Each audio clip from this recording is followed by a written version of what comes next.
APAR adalah alat pemadam api ringan, adalah alat pemadam yang mudah diangkat dan dioperasikan oleh satu orang.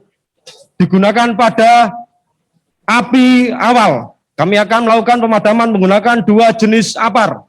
Yang pertama, dry chemical powder. Yang kedua, menggunakan karbon dioksida. Yang pertama kita akan melakukan pemadaman menggunakan dry chemical powder. Dengan cara ambil APAR dan letakkan pada titik aman. Pegang layar tabung untuk mencabut pin. Lepaskan nozzle dari pengait. Angkat APAR dan arahkan nozzle ke arah titik api. Nozzle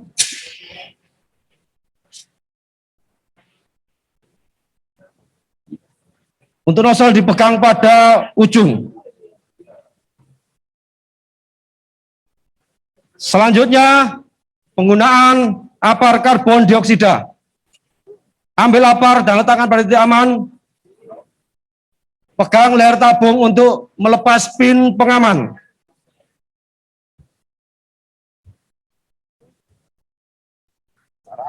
Arahkan nozzle. Untuk jarak aman dari karbon dioksida adalah 2 meter.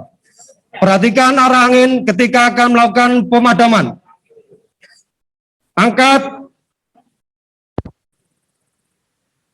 Jarak aman 2 meter, perhatikan arah angin. Tekan handle untuk melakukan pemadaman. Sapukan ke kiri dan ke kanan. Dan maju 1 meter untuk memastikan bahwa api sudah padam.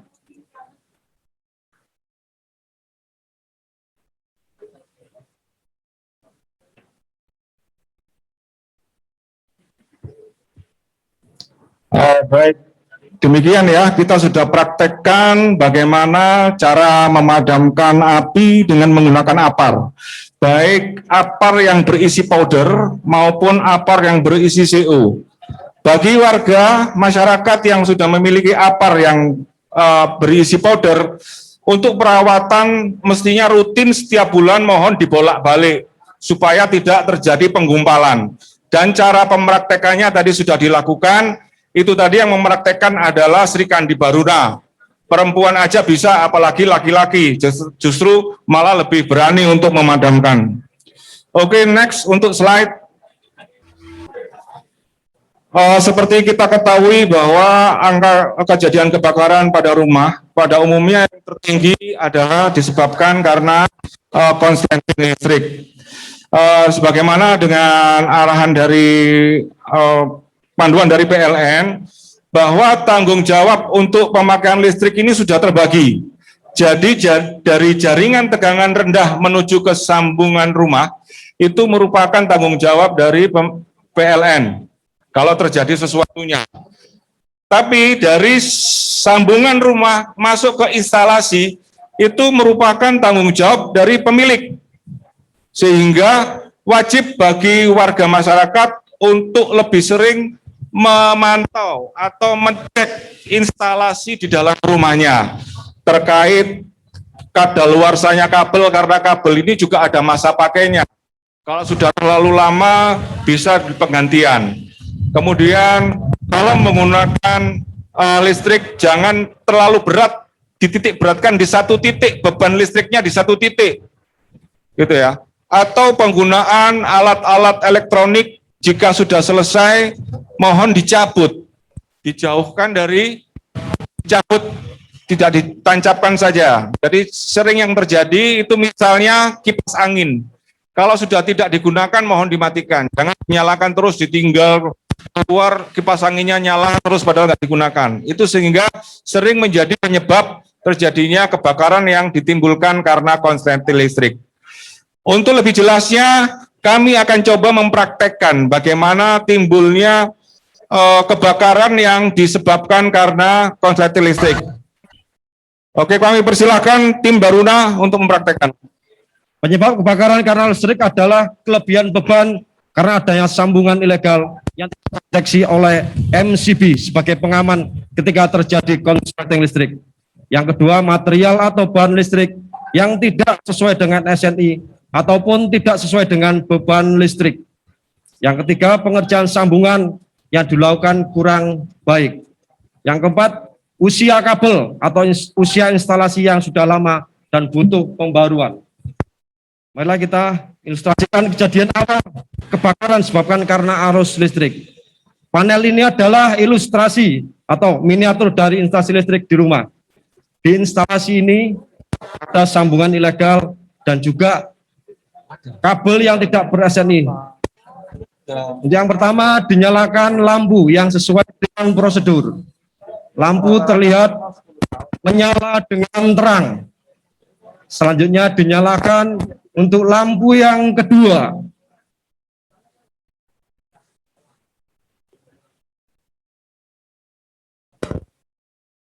Terlihat di situ lampunya berkedip-kedip. Selanjutnya dinyalakan lagi lampu yang ketiga.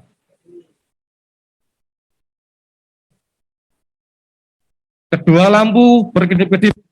Tanda-tanda itu adalah arus yang tidak normal. Perlu diketahui, ciri-ciri awal terjadi kebakaran adalah timbulnya bunyi pada sambungan ataupun steker dan lampu berkedip-kedip. Yang kedua, timbulnya asap akibat mulai terbakarnya kabel. Tanda-tanda ini jarang diketahui karena asap tidak terlalu tebal dan asap segera angin. Yang ketiga adalah adanya bau kabel yang terbakar. Mari kita lihat yang di sambungan warna hitam sudah mulai memunculkan asap. Nah, ini perlu adanya kesigapan dari warga untuk segera mematikan MCB supaya tidak meluas kebakarannya.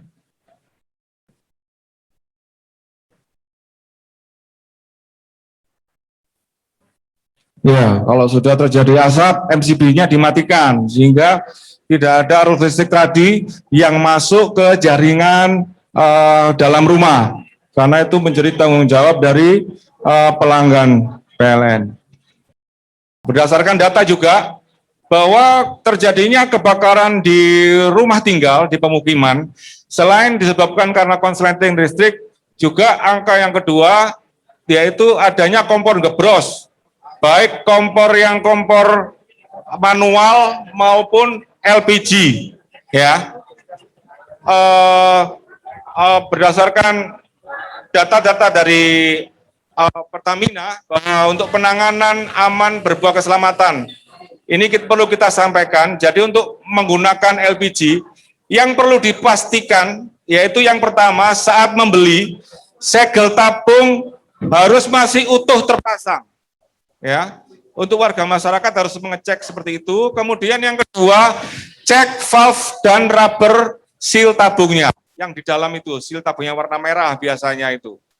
Kemudian yang ketiga, tidak tercium bau gas LPG, artinya sudah tidak bocor. Kalau bocor pasti akan keluar baunya.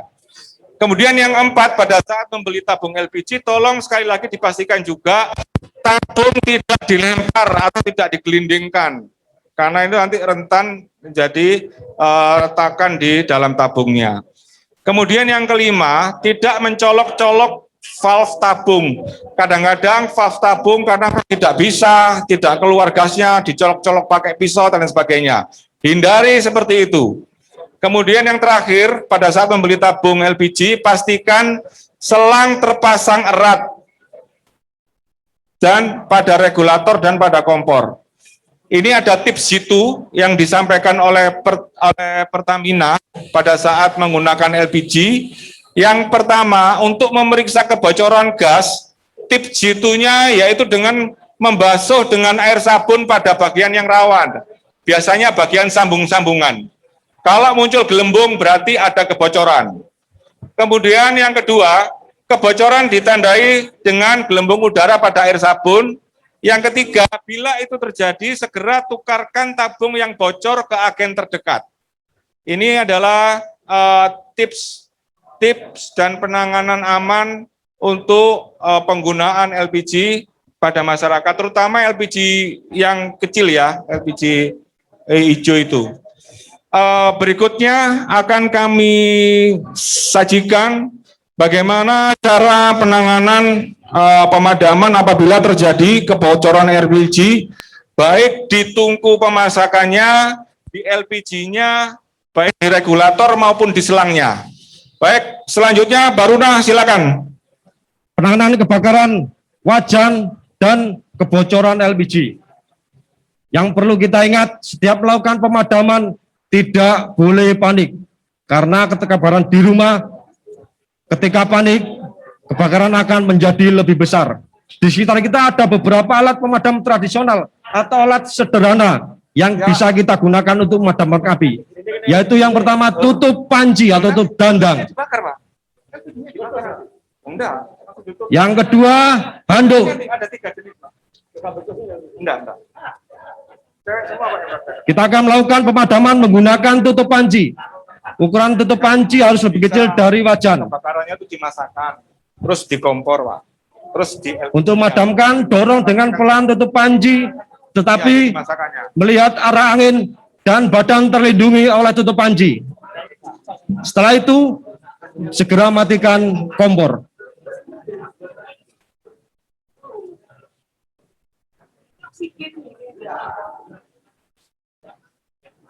Penggunaan handuk. Ambil handuk yang ukurannya melebihi ukuran dari wajan. Lalu basahi handuk. Kalau ada tutupnya pakai handuk, Pak. Kemudian lipat handuk sehingga menutupi tangan kita. Berjalan menuju wajan dengan posisi tidak mengganggu pandangan kita. Tutup perlahan, sesuaikan dengan arah angin. Ratakan, tidak boleh ada celah di permukaan wajan. Kemudian matikan kompor. Ambil handuk secara pelan. Pemadaman kebakaran minyak tidak boleh menggunakan air. Apabila menggunakan air akan tetap menyala karena berat jenis minyak lebih ringan daripada air. Selanjutnya penanganan kebocoran LPG.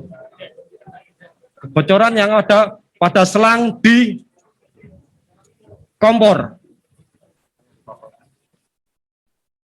Segera lepas regulator yang terpasang pada tabung.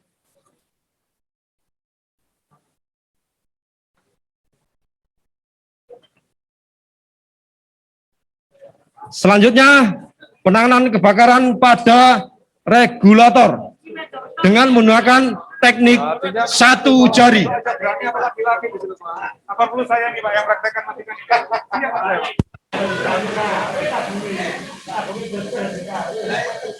Pak. Enggak, Pak. Tuh. Pasang itunya. Bukan.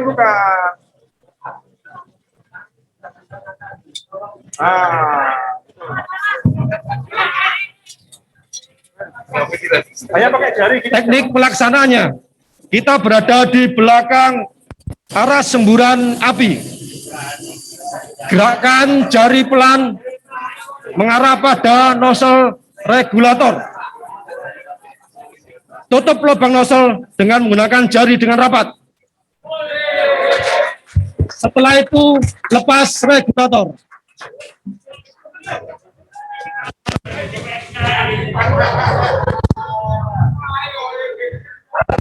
Baik, para peserta sosialisasi, demikian kita sudah praktekkan. Ada 4 kejadian biasanya yang timbul kebakaran di LPG, baik di panci pemasakannya, kadang-kadang timbul api. Tadi sudah dipraktekkan bagaimana cara memadamkannya, baik dengan menggunakan tutup panci maupun dengan menggunakan handuk apabila pancinya nggak ada tutup.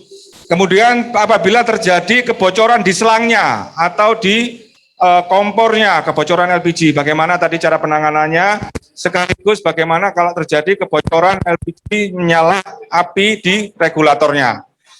Tadi sudah kita praktekkan semua, mudah-mudahan tadi dipahami oleh masyarakat semua. Sekali lagi sebagai contoh adalah ibu-ibu berani melakukan, apalagi bapak-bapak, harapan kami sedemikian. Karena kalau semua masyarakat ini bisa paham memadamkan, maka kebakaran yang terjadi di pemukiman tidak sampai membesar seperti tadi. Ini terkait dengan akses jalan. Jadi tadi disampaikan oleh Bapak Wali Kota bahwa mitigasi kebakaran salah satunya akses jalan menuju ke TKK. Respon time dari petugas pemadam kebakaran tadi ditegaskan oleh Pak Wali Kota 7 menit. Nah, oleh karena itu kami mohon bantuan masyarakat untuk akses jalan di kawasan pemukiman supaya clear untuk mempermudah akses jalan kepada unit taktis kami. Next. Ini rencana akses. Ini yang sering mengganggu kami, itu jalannya terlalu sempit ya. Kemudian adanya gapura atau portal yang tingginya di bawah dari tinggi unit taktis kami, sehingga kami tidak bisa masuk dan petugas harus menggelar selang untuk menuju TKK. TKK itu tempat kejadian kebakaran. Nah, ini kalau kita menggelar selang memang membutuhkan waktu karena harus menyambung dan sebagainya jika aksesnya terlalu sempit. Oke, next. Nah, biasanya yang mengganggu adalah portal, gerbang, atau gapura. Sebetulnya unit kami yang paling besar itu untuk tingginya minimal itu maksimal unit kami tingginya 4 meter. Kemudian untuk speed bump, polisi tidur, ini juga sering mengganggu unit kami pada saat menuju TKK. Meskipun tidak menghambat, tapi mengganggu laju kecepatan. Sebaiknya tidak usah dipasang. Next. Nah, kemudian parkir sembarangan. Nah, ini salah satu contoh, sebetulnya lebar jalan mencukupi untuk unit-unit taktis pemadam kebakaran. Tapi warga menempatkan mobilnya parkir di luar, sehingga menghambat, apabila terjadi, menghambat dari unit-unit pemadam kebakaran. Nah, ini supaya warga menyadari untuk penempatan parkir supaya diberikan space apabila ada kedaruratan itu masih bisa untuk dilewati unit-unit yang bersifat kedaruratan. Next. Nah,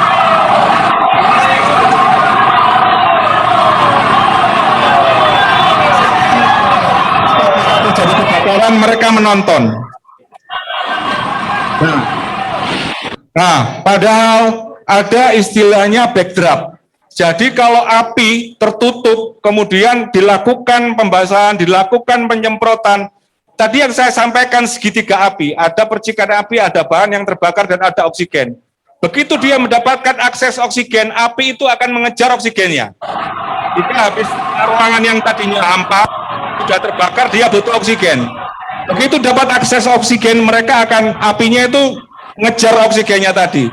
Nah, oleh karena itu, kalau terjadi kebakaran, mohon masyarakat yang tidak menggunakan APD, terutama ya, yang tidak menggunakan APD, jangan sekali-sekali mendekat ke lokasi TKK. Ini sangat berbahaya sekali. Ya. Nah, yang berada di ring 1, itu harusnya petugas damkar dengan APD. Ring 1 itu ya di lokasi TKK tadi. Atau petugas lain dengan APD, alat pelindung diri. Kemudian non-petugas harus berjarak aman dari lokasi kebakaran. Kemudian aman dari lalu lintas kendaraan, aman dari ledakan, dan pecahan dan reruntuhan. Sehingga tidak menutup kemungkinan selain ledakan, adanya kaca yang pecah. Ini juga membahayakan kalau masyarakat mendekati TKK apabila terjadi kebakaran. Oke, next. Nah, masyarakat Kota Surabaya ini oleh Bapak Wali Kota sudah disiapkan ada 21 pos di seluruh Kota Surabaya yang tersebar untuk mengantisipasi untuk penanganan kebakaran. Jadi yang untuk di Rayon Pusat, Rayon 1 pas kantor induknya, kantor rayonnya di Pasar Turi. Kemudian ada di pos pembantunya ada 3 di Pegirian, Gurudo, dan TVRI. Kemudian yang kedua itu adalah pos di Rayon Utara, itu kantornya di Kenjeran ya, Jalan Kenjeran 120. memiliki 3 pos, yaitu pos bantu Menur di Jalan Raya Menur jadi satu kantornya dengan DKRTH, kemudian pos pembantu Bulak jadi satu dengan kantor Kecamatan Bulak, yang ketiga pos pembantu Mulyorejo.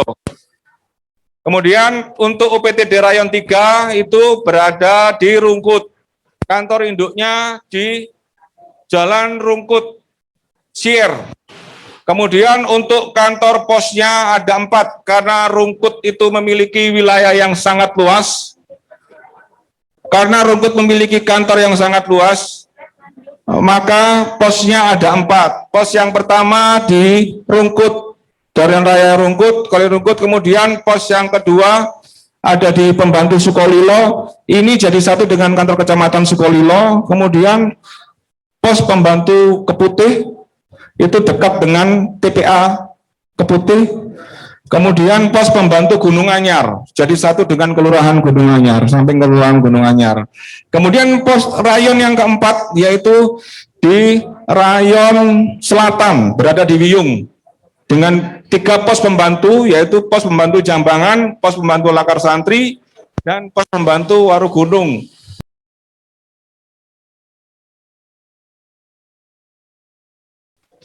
Yang kelima, Rayon Pembantu Barat, yaitu wilayah di Kompleks Pergudangan Suri Mulia, dengan dibantu dengan 3 pos, yaitu pos pembantu Pakal, pos pembantu Kandangan, dan pos pembantu Osowilangun. Dengan adanya 21 pos ini diharapkan unit-unit pemadam kebakaran yang berada di pos itu bisa langsung mendekati TKK dengan jarak tempuh respon time kurang lebih 7 menit. Adapun unit-unit yang dimiliki oleh Dinas Pemadam Kebakaran ada kurang lebih 86 unit.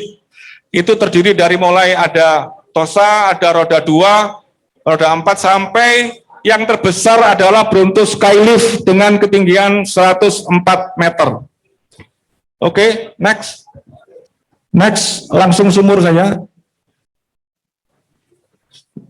Nah, manajemen, jadi ini yang diharapkan, tadi yang disampaikan oleh Bapak Wali Kota, berarti ada beberapa RW yang sudah membentuk manajemen keselamatan kebakaran pemukiman. Jadi itu terdiri dari tim tanggap darurat dan rencana tanggap darurat, di mana di beberapa RW itu sudah membentuk, terutama yang sudah kita lakukan simulasi pada saat sebelum pandemi, itu mereka membentuk tim pemadam, tim evakuasi, tim keamanan, dan tim kesehatan. Sedangkan untuk di rencana tanggap darurat, ini mereka membentuk SOP respon kebakaran, karena SOP evakuasi, dan SOP pelatihan secara berkala. Di sini akan dijelaskan siapa-siapa saja dan akan melakukan apa. Oke, dan ini yang kami harapkan untuk seluruh masyarakat, supaya gampang mengingat, itu adalah agar selalu melakukan 5R. Ya, ringkas yang pertama, jadi kalau meletakkan barang-barang diringkas saja, jadikan satu supaya tidak berantakan, kemudian rapi, dirapikan, kemudian resik.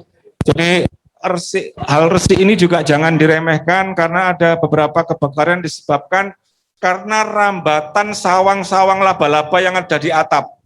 Itu terjadi yang di daerah Bendul Berisi beberapa waktu yang lalu. Itu rumah lama, di dalam rumahnya itu banyak sawang-sawangnya, dari rambatan api ini dari tingkat kebakaran merambat ke rumah sebelahnya dikarenakan rambatan dari sarang laba-laba yang ada di sawang-sawang itu. Kemudian rawat, artinya kita rajin merawat, terutama peralatan-peralatan elektronik kita. Kalau sudah banyak debunya, apanya dibersihkan supaya tidak gampang terjadi konslet. Kemudian rajin, seperti tadi, rajin membersihkan, menempatkan, rajin mengecek secara berkala terkait masa pakainya, kabel dan sebagainya. Oke, next. Nah, ini yang sudah sering kita lakukan, umumkan di masyarakat. Apabila ada terjadi kejadian darurat apapun, segera hubungi 112. Bukan hanya kebakaran gitu ya, ini termasuk kebakaran. Tapi apapun kejadian darurat apapun, ini yang selalu kita sharekan kepada masyarakat agar segera menghubungi 112. Oke, saya rasa itu bahan materi slide kami. Saya akhiri paparan kami. Terima kasih pemadam kebakaran, karena juru padam yang sebenarnya adalah warga. Ini jargon kami adalah apabila warga sudah mengenali semuanya, sudah bisa mampu memitigasi kebakaran dan mampu mencegah dan menanggulangi kebakaran, maka tujuan kami ini akan tercapai, yaitu juru padam yang sebenarnya adalah warga. Oleh karena itu, ayo bersama kita bisa, bersama kita tangguh. Sampai jumpa lagi. Saya akhiri. Wassalamualaikum warahmatullahi wabarakatuh.